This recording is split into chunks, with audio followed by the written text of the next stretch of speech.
Sagutin naman natin ang katanungan ni Ma'am Ernie Lily.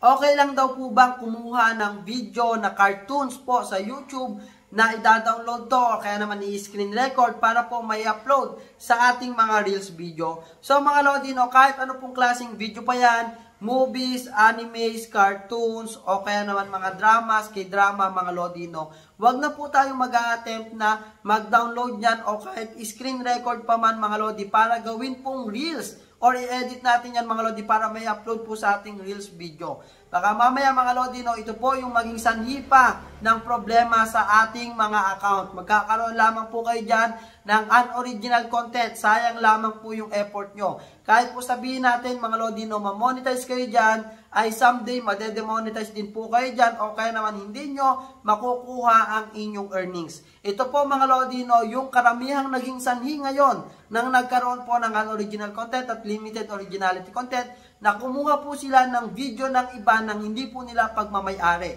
Okay? Kaya kung ayaw po natin magkaroon ng problema, make sure lamang po natin nang i-upload po natin dito sa ating mga Facebook page or Facebook account, sariling gawa po natin para po sigurado tayo 100% mga Lodino na hindi tayo magkakaroon ng unoriginal or limited originality content na violation. Kaya naman wag mong kalimutang i-share ang video na to at i-follow na rin ako para updated ka sa aking mga